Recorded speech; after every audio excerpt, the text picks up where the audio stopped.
Thunderbolt থেকে mission impossible the final রেকনিংয়ের মতো বিখ্যাত চলচ্চিত্র দেখা যাবে মে মাসে।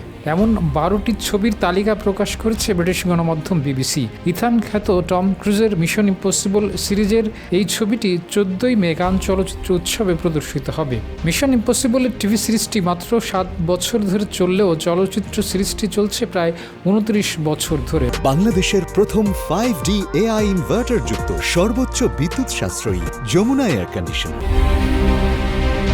এই সিরিজে তারকা টম ক্রুজও নিজেকে চালিয়ে নিতে অনেক কিছু করেছেন। এবার কি বিনিয়োগকারীদের জন্য চূড়ান্ত সময়? মিশন ইম্পসিবল সিরিজের 8ম সংস্করণের পর দ্য ফাইনাল রিকনিং যে ইঙ্গিত দিচ্ছে তাতে ইথান হান্টের জন্য এটাই শেষ মিশন হতে চলেছে। তাই এই সিরিজের মাধ্যমে এবারই হয়তো টম ক্রুজকে শেষবারের মতো দেখতে যাচ্ছেন দর্শকরাও। সঙ্গে সিরিজের তারকা ভিং রামেশ, সিমন পেগ এবং হেইলে এটওয়ালকেও আর দেখা যাবে না টম ক্রুজের সঙ্গে উঁচু ভবন থেকে লাফিয়ে পড়তে এবং গাড়ির সংঘর্ষ ঘটাতে।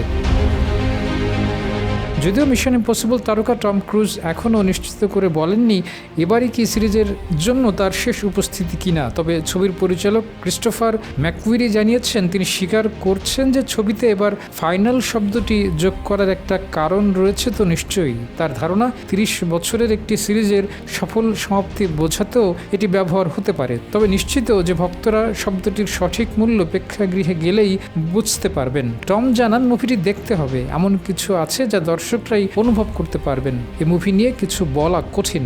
বিশ্বব্যাপী মিশন ইম্পসিবলের এই সিরিজটি মুক্তি পাচ্ছে 21, 22 এবং 23 মে। মে মাসের আলোচিত মুভির মধ্যে আরও রয়েছে থান্ডারবোল্ট। কয়েক বছরের ব্যর্থতা, হতাশা এবং বড় তারকাদের হতাশাজনক পরিণতির পর মার্কিন নির্মাতা প্রতিষ্ঠান মার্ভেল সিনেমাটিক ইউনিভার্স MCU আবারও ঘুরে দাঁড়াতে যাচ্ছে বহুল আলোচিত ছবি থান্ডারবোল্টস নিয়ে। চলচ্চিত্র সমালোচক লিন্ডা ম্যারিক জানিয়েছেন কঠিন কিছু করার চেষ্টা আছে, মজার যদিও নতুন কিছু রয়েছে যা মার্ভেলকে আবারও শীর্ষে নিয়ে যেতে পারে। এছাড়া মে মাসের আলোচিত সিনেমার মধ্যে রয়েছে Jane Austen wrecked my life, the surfer, friendship, dead president now, bring her back. Desk report, যা দিন।